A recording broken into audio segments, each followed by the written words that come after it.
Okay, another spoiler warning right off the hop for this one. We're going to be talking about Minthara. We're going to be talking about events in Chapter 1 and 2 that center around Minthara. And we're going to be talking about, I guess, spoilers for the Forgotten Realms books. If you care, read the Forgotten Realms books.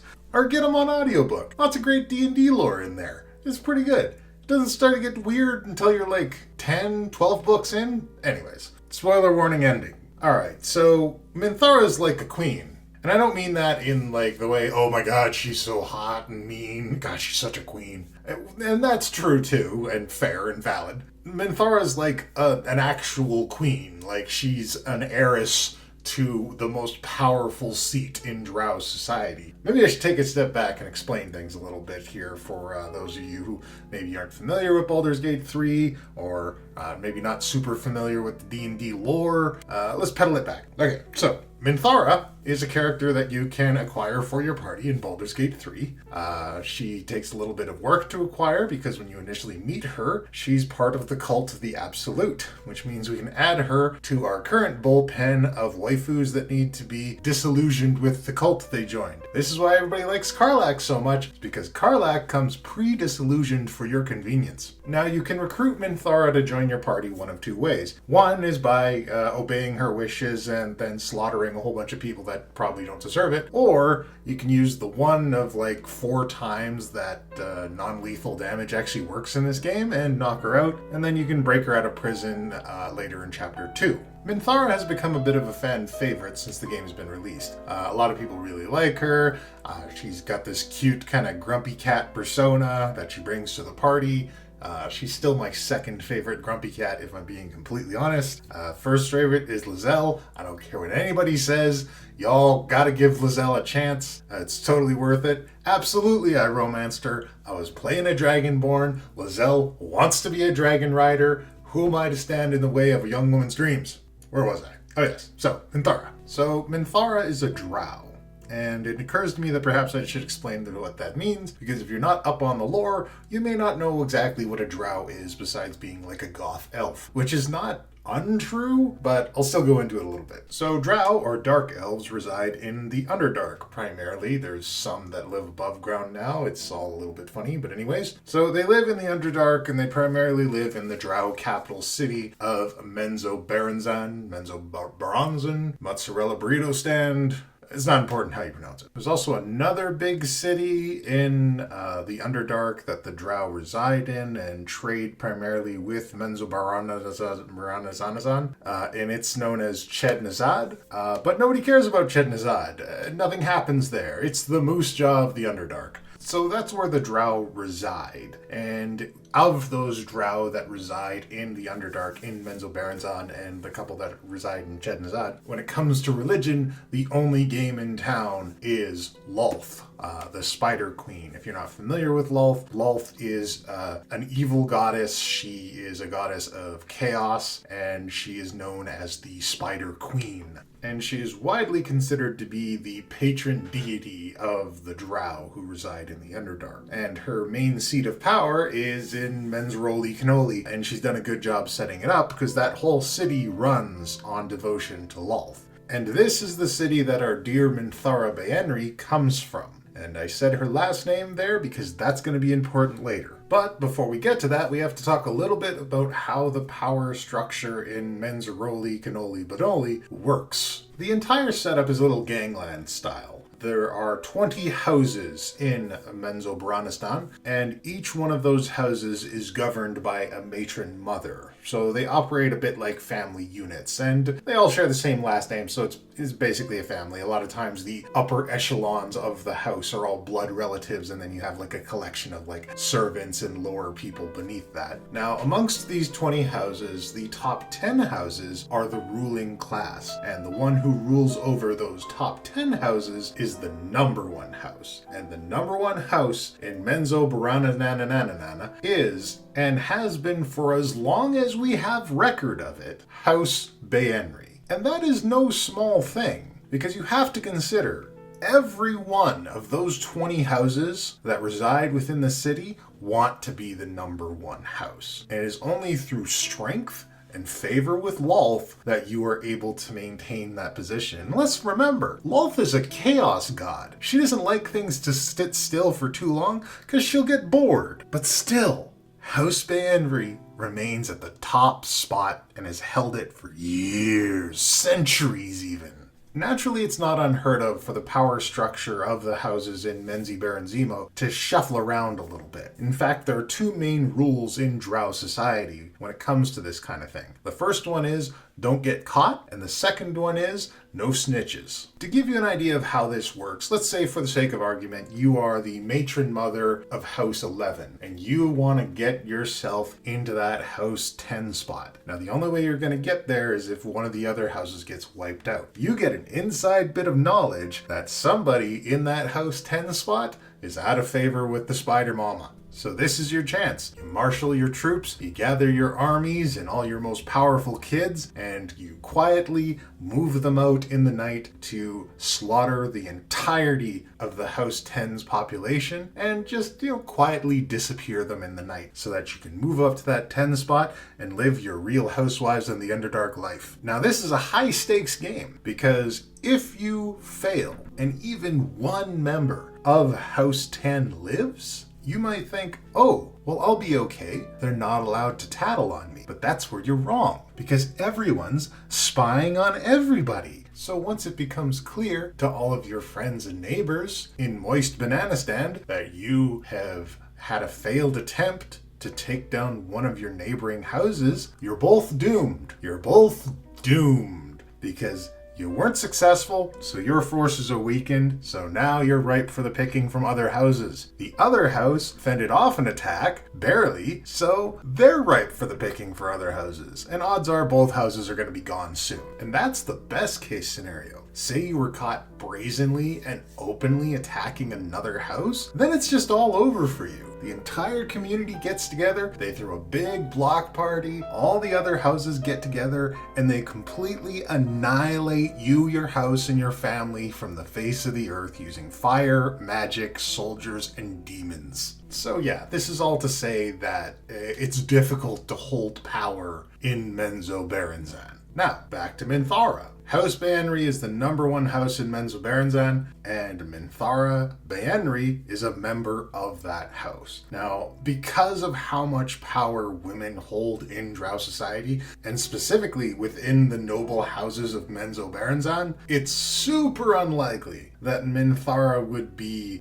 some kind of distant cousin or like minor relation to the Baenri family and still be allowed to use that last name. So odds are she's directly related. And in fact, we don't even get to know exactly who Minthara's mother is, but we do get some glimpses into her life and the idea that she is part of this powerful and influential family in Menzoberranzan, because she tells us that there were 2 assassination attempts on her life. One when she was born and another one later in her life by her mother. And honestly, those 2 assassination attempts are going to seem downright quaint when I tell you about all the other stuff that's been going on with the Baenri family since Minthara was born. And speaking of Minthara was born, like I said, we don't know who Minthara's mother is. But we can make some pretty darn good guesses based on timelines and Minthara's age. So we know that in Baldur's Gate 3, the game takes place in the year of DR 1492. We know that Minthara is 250 years old, and if we subtract 250 from 1492, we get Minthara's birth year of roughly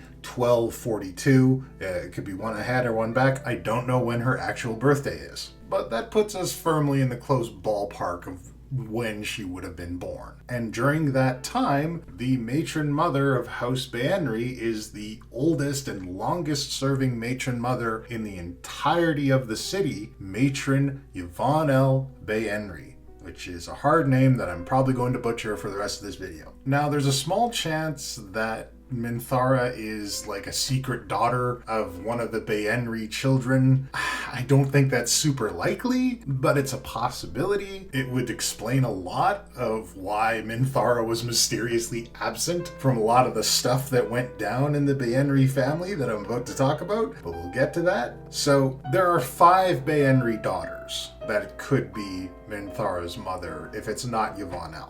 Another fun fact about Drow houses, no limit on daughters. You can have as many daughters as you want, but you're only allowed to have 2 boys. The 3rd boy has to be sacrificed to Lolth. That's just the way it works. Now that's not a constant. You're not like, if you have 2 boys and they both die, you can't have any more boys. 2 living boys. So, if you think the new one's going to be better than one of the old ones, you kill one of the old ones. Also, sometimes if one of the 2 boys is off missing and isn't using the family name anymore, you can still get away with having another one without having to sacrifice it to Lolth. This is how we arrive at Minthara's brother, Jarlaxle. Yeah, Minthara's brother is Jarlaxle. Jarlaxle is Minthara's brother. Chew on that for a second. Anyways, about the daughters. So like I said, there's 5 daughters in the Baenri household.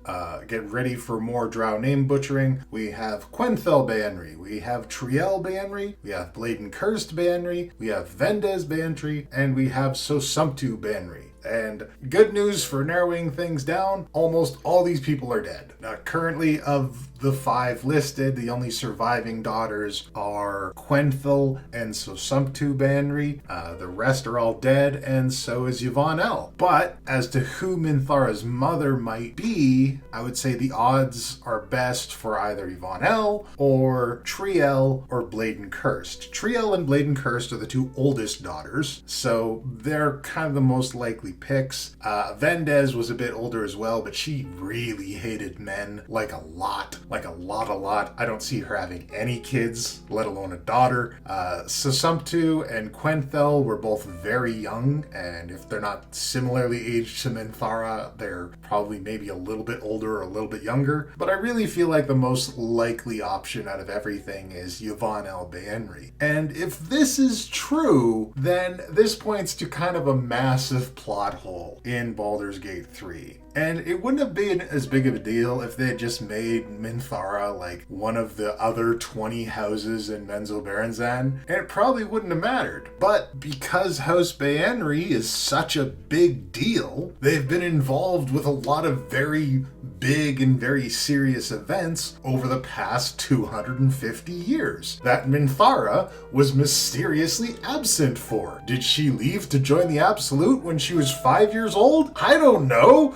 That seems kind of fucking weird. And, that means the Absolutes would have had to have been at this for at least 100 years for Minthara to not be involved in any of the stuff that her family went through. And to give you an idea, I'm going to list the major events that the Baenri family have been through in the last 250 years, starting from the latest to the most recent, and buckle in. So first up, we have the Baenri family capturing the Drow renegade known as Drizzt Do'Urden. This results in the entire household being firebombed during a ritual to Lolth. Remember when I said that most of these people are dead? It's mostly Drizzt Do'Urden and his friends. What did all the killing? There's like a brief period where the leading cause of death among the nobility of Menzoberranzan is chasing after Drizzt Do'Urden, but I digress. So after the firebombing of House Baenri, we move on to the Time of Troubles, and during the Time of Troubles, House Baenri suffers an attempted coup by an alliance of 2 lower houses, because during the Time of Trouble, all magic stopped working, and 2 of the lower houses had allegiances and people capable of psionic magic, which was still functional during the Time of Trouble, and Lolth was not around because she got put into a mortal form. However, Lolth, after she got put into a mortal form, went up to the Baenri household, went up to Yvonne Baenri, and said, hey,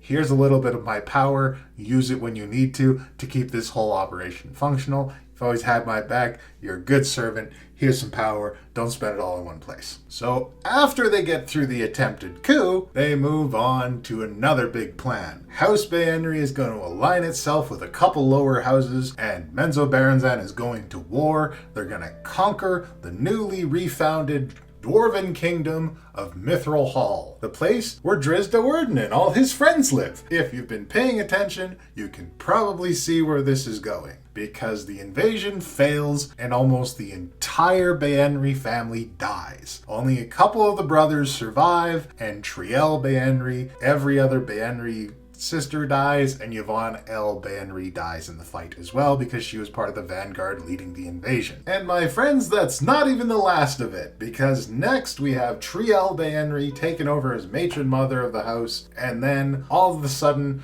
her sister Quenthel Baenri comes back from the dead and straight up kills her. And then Quenthel gets possessed by her mother Yvonne, or is maybe influenced by her cousin. It wasn't completely clear. I didn't get to this book and I just kind of read it in the lore. But anyway, she starts a civil war against Lolth in Menzoberranzan. It ends, and it looks like Sosumptu Baenri, who didn't die in the war with the dwarves, I should have specified, takes over after that. Or maybe it's still Quenthel. I don't know. It kind of depends on who you ask these days. And I would like to add that after all of that, House Baenri, a house that you might justifiably think is on its last legs and ready to collapse, is still the #1 house in Menzoberranzan. The good news for Minthara is now all she needs to do is kill Aunt or Sister Quenthel or Aunt or Sister Sosumptu, whichever one it is, and she can be the new matron mother and wield all of that power and influence in Menzoberranzan. And honestly, they could probably do worse